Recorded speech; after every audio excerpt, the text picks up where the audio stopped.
जम्मू कश्मीर की सियासत में कब क्या हो जाए किसी को पता नहीं होता है। और इसलिए तो मैं हमेशा से कहता हूं कि पूरे भारत में सबसे अलग सियासत जम्मू कश्मीर की है।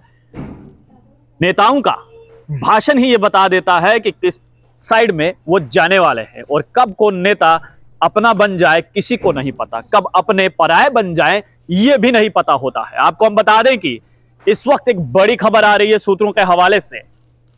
सुरिंदर चौधरी, पीडीपी के पूर्व जनरल सेक्रेटरी, वहां से इस्तीफा दिया, पीडीपी को अलविदा कहा, तो भारतीय जनता पार्टी में शामिल हो गए। कहा कि भारतीय जनता पार्टी जम्मू कश्मीर के युवाओं के बारे में सोचती है, जम्मू कश्मीर के हित के बारे में सोचती है, और अब यहां पर बैठकर जो है वो मैं आगे की राजनीति करूंगा। लेकिन जिस प्रकार से खबरें आ रही हैं सूत्रों के हवाले से, वो खबरें ये बता रही हैं, सूत्र ये बता रहे हैं कि भारतीय जनता पार्टी से खफा चल रहे हैं सुरिंदर चौधरी।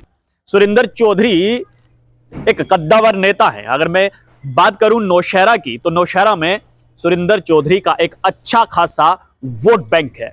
वहां पर लोग सुरिंदर चौधरी को चाहते हैं, और भारतीय जनता पार्टी ये चाहती थी कि पीडीपी का दामन छोड़कर सुरिंदर चौधरी भारतीय जनता पार्टी में आए, जो कि हुआ भी। भारतीय जनता पार्टी में सुरिंदर चौधरी ज्वाइन हुए और कहा कि पीडीपी में अब जैसी पहले मुफ्ती मोहम्मद सईद की सोच थी, अब महबूबा मुफ्ती की सोच वैसी नहीं है, इसलिए पीडीपी का दामन छोड़कर अब मैं भारतीय जनता पार्टी में आगे का सफर तय करूंगा। लेकिन यहां पर भी लगता है ऐसा कि मानो भाजपा सुरिंदर चौधरी को रास नहीं आई। इस ट्वीट को ध्यान से देखेगा। यह ट्वीट जो है सुरिंदर चौधरी ने 20 अप्रैल 2023 को किया है, और इस पर तस्वीर में साथ में है जुल्फकार चौधरी, जो कि अपनी पार्टी के एक दिग्गज नेता है। और इसी ट्वीट को जुल्फकार चौधरी ने रीट्वीट भी किया है, और सुरिंदर चौधरी ने कहा है कि सियासत से ऊपर है दोस्ती। और जुल्फकार चौधरी ने उसी ट्वीट को रीट्वीट करते हुए कहा है कि बिल्कुल सही कहा। अब ऐसे में क्या ये लगाया जा रहा है कि क्या आने वाले समय में सुरिंदर चौधरी जम्मू कश्मीर अपनी पार्टी का दामन थाम सकते हैं, या फिर कांग्रेस में जाएंगे, या फिर अपनी पार्टी में। तो उन्होंने जिस प्रकार से ट्वीट को रीट्वीट किया है जुल्फकार चौधरी ने, तो ज्यादा तो क्या यही लगाए जा रहे हैं कि सुरिंदर चौधरी जो है वो बहुत जल्द जम्मू कश्मीर अपनी पार्टी का दामन थाम सकते हैं। लेकिन यहां पर दरवाजे सभी खुले हैं।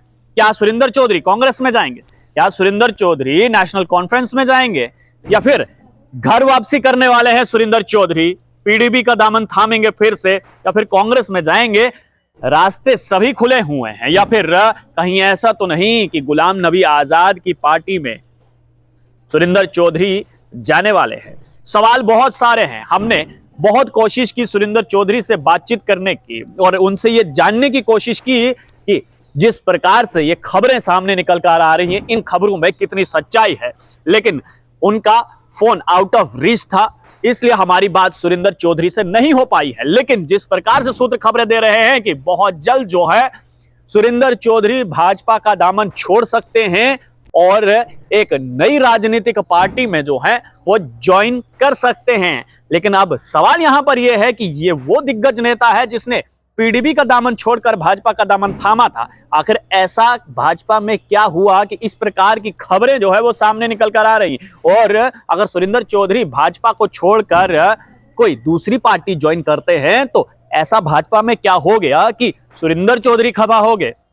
वो सुरिंदर चौधरी जिनके आने से सबसे ज्यादा अगर कोई नेता खुश था, तो वो जम्मू कश्मीर भारतीय जनता पार्टी के अध्यक्ष रविंदर रैना खुश थे। लेकिन अगर ऐसे में, क्योंकि रविंदर रैना जो है वो उनके प्रतिद्वंदी है, सुंदरबनी से चुनाव जो है वो रविंदर रैना लड़ते हैं, और वहीं से जो है अब सुरिंदर चौधरी भी चुनाव लड़ सकते हैं। तो यहां पर रविंदर रैना तो कभी नहीं चाहेंगे कि सुरिंदर चौधरी भाजपा का खेमा छोड़कर किसी और पार्टी में चले जाएं, क्योंकि अगर ऐसा होता है तो रविंदर रैना के अपोजिशन में एक स्ट्रॉन्ग कैंडिडेट जो है वो खड़ा हो सकता है, और ये भाजपा कभी नहीं चाहेगी। हो सकता है कि रविंदर रैना ये खबर देखने के बाद सुरिंदर चौधरी से बात करे, क्योंकि हमने कोशिश की थी सुरिंदर चौधरी से बातचीत करने की, लेकिन उनसे हमारी बात नहीं हो पाई। लेकिन जिस प्रकार से सूत्र खबर दे रहे हैं, वो खबर ये है कि सुरिंदर चौधरी इस समय भाजपा से नाराज चल रहे हैं, और कभी भी वो भाजपा से इस्तीफा देकर कोई दूसरी पार्टी ज्वाइन कर सकते हैं। तो आप लोग देखते रहिए स्ट्रेट टॉक्स। अब मुझे यानी देव ठाकुर को दीजिए इजाजत। धन्यवाद।